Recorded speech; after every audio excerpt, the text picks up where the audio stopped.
Merci beaucoup. Alors, nous vous recevons sur ce plateau pour vous poser certaines questions concernant la conférence biblique dénommée « Comment enrayer les maux qui minent l'Église du Christ au Congo ». Déjà, je vous pose la question. La première question est celle de savoir, que pensez-vous de cette vision? Je rends grâce à Dieu pour cette question parce que je peux dire que les maux qui minent l'Église du Congo, nous devons les enrayer. Le jour où j'ai appris l'existence de cette conférence, j'ai dit à l'homme qui a reçu cette vision qu'elle vient de Dieu. Parce que mon esprit a approuvé cela et je suis profondément convaincu que la conférence dénommée « Comment enrayer les maux qui minent l'Église du Congo » est la pensée du Seigneur pour l'Église de ma nation. Et donc, elle vient de Dieu et nous devons soutenir cela. Merci. Alors, nous arrivons au chiffre très symbolique de la 5e édition. Nous soulignons aussi que vous avez eu à participer à la 4e édition de cette dite conférence, qui avait pour thème le rétablissement. Qu'avez-vous eu à penser sur cette édition-là? Alors, c'était une édition, d'ailleurs comme chaque édition de Comment enrayer les maux qui met l'Église du Congo, sont toujours des éditions spéciales. Mais la particularité de la 4e édition, c'est que nous étions en train de parler du rétablissement. Il fallait remettre les choses dans l'ordre, remettre le propriétaire de l'église à la place qu'il faut, donc à la tête de son église, qu'il fallait redorer, comme j'aime le dire, le blason terni de l'église du Congo. Ça a été une édition spéciale et le Seigneur m'a fait humblement la grâce d'être parmi les orateurs. Et pendant cette 4e édition, j'ose espérer que des vies ont été bénies et que c'était vraiment merveilleux. Et je pense que ça sera le cas pour la 5e édition. D'accord. Et quelle est votre perspective pour la 5e édition, l'édition à venir? Aujourd'hui,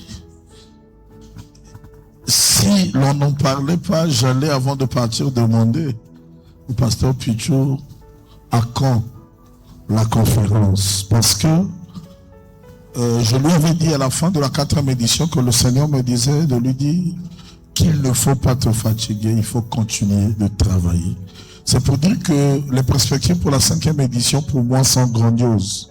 Je souhaite que ceux qui n'ont jamais assisté à une séance, ne fût-ce que de cette conférence, que cette fois-ci qu'ils viennent. Parce que ce que Dieu est en train de faire dans notre nation est prophétique. Vous savez, pendant longtemps, on a vécu beaucoup de choses dans l'église du Congo. Et quand Dieu inspire de telles conférences, nous comprenons que Dieu s'est levé pour changer le cours de l'histoire de notre église. Et donc, cette 5e édition sera le moment, je crois, de ramener la gloire de Dieu à sa place. Nous y croyons, docteur, nous y croyons. Alors, pour la deuxième question, lors de votre passage ici ce matin, vous avez eu à intervenir et je cite, vous avez eu à dire, je cite, « La volonté de l'homme est un poison pour l'Église ». Dans quelle perspective ce mal peut-il être enrayé de l'Église du Congo? Parce que nous soulignons, nous notons que c'est un mal aussi qui mine l'Église du Christ au Congo. Il est simplement question pour les hommes de Dieu que nous sommes d'être conscients que nous ne nous sommes pas appelés nous-mêmes, c'est Dieu qui nous a appelés. Vous savez, si je peux donner une image, quand vous êtes embauché dans une entreprise, on vous fait signer un certain nombre de documents parce que vous devriez faire la politique de l'entreprise par rapport à votre poste. C'est comme l'église. L'église est l'église du Seigneur et le Seigneur qui a appelé chacun de nous attend de chacun de nous que nous puissions jouer notre partition pour que l'église évolue. Donc la volonté de l'homme n'a pas de place dans l'église, même pas en rêve. La seule volonté qui compte pour que l'église soit l'église du Seigneur, c'est la volonté de Dieu. C'est pourquoi la perspective est de dire que chacun de nous prenne conscience et qu'il puisse faire taire sa volonté comme je l'ai rappelé selon Job 23, le verset 12. Merci, amen, pasteur. Alors, Nous passons maintenant à la chambre haute qu'organise qui est une vision aussi reçue par le pasteur Pichuoko. Et par rapport à cela, vous avez été conviés et nous souhaitons que vous puissiez nous dire en quelques mots comment vous appréhendez cette initiative, cette vision de plus, cette vision complémentaire. Effectivement, il faut bien dire que c'est une vision complémentaire à la première. Et je dois préciser que je ne suis pas convié, mais je fais partie de la chambre haute. La chambre haute, pour moi, aujourd'hui, c'est un moment solennel. Tout à l'heure, pendant que j'étais dans le bureau, j'étais en train de dire à mon épouse, les deux, nous sommes à Poto-Poto. La dernière fois, je n'ai pas été à Bakongo parce que j'étais bloqué à Kintele pour les obligations professionnelles de l'État, pour un atelier résidentiel. Et j'avais dit au pasteur Pichou que je suis bloqué, si vraiment je regrette. Mais maintenant que je suis libre, je dois être là. Donc je dois dire que dans le fond, quand je prie, selon ce que je dis à Dieu, quand je prie pour la conférence Comment enrayer les mots qui mènent l'Église du Congo, je dis au Seigneur, tu as adjoint à la conférence la chambre haute. C'est-à-dire que nous venons parler aux hommes de Dieu, à l'Église, pour que les choses changent, et nous montons la présence de Dieu pour lui présenter. Donc, pour moi, la chambre haute, c'est ce deuxième volet du ministère. Vous savez, les apôtres ont dit, nous allons vaquer à la parole et à la prière. Nous voulons enrayer les mots qui détruisent l'église de notre nation pour que le Seigneur règne.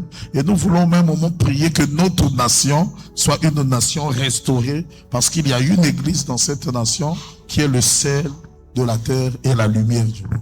Donc c'est deux visions vraiment complémentaires et c'est une preuve que Dieu avait confié un fardeau à son serviteur. Amen. Alors, Docteur Doss, est-ce que vous pouvez nous dire en quelques mots, vos mots de la fin d'ailleurs, sur ce que vous pensez des deux conférences, en fait, des deux volets. La première, c'est une conférence, et la deuxième, c'est une retrouvaille, en fait, une retrouvaille de prière pour la nation. Mes mots de la fin pour l'émission, oui. Parce que j'ai l'impression qu'on n'aura pas de mots de la fin tant que l'église de notre nation ne sera pas totalement restaurée. Parce que il y a beaucoup de choses que Dieu veut faire avec l'église du Congo. Il y a beaucoup de choses que Dieu veut faire au milieu du peuple de Dieu, dans la vie de ses serviteurs. Mais il y a trop de mots qu'il faut enrayer. Et aujourd'hui, ce que je peux dire, c'est que les hommes de Dieu se lèvent de partout. Le peuple de Dieu doit se lever de partout. Ce n'est pas la vision d'une église. C'est la vision que Dieu a donnée à l'église du Congo par le biais de son serviteur. Et tous ceux qui sont conscients que dans cette nation, ils doivent jouer un rôle pour que les choses changent. Que ce soit dans l'église, que ce soit dans la nation, ils ne peuvent pas être loin et de la conférence et de la chambre haute. Si tu as raté la conférence, viens prier. Parce que il y a des choses qui doivent changer. Ça a commencé à changer et Dieu veut que nous continuions de prier pour qu'il poursuive le travail qu'il a déjà commencé. Donc, pour terminer, je dirais que Dieu bénisse son serviteur. Je pense que c'est un grand fardeau, mais souvent je dis au Seigneur de veiller sur lui parce que je sais que quand vous portez le fardeau de la nation et même de l'église, il y a des combats qui sont et physiques et spirituels. Vous pouvez même être combattu par des gens que vous respectez, par des gens que vous appréciez hier, qui vous appelaient même amis, parce qu'ils n'ont pas compris la même chose que vous. Mais l'église du Congo a besoin de cela. Et aujourd'hui, c'est même le moment pour que nous prenions conscience.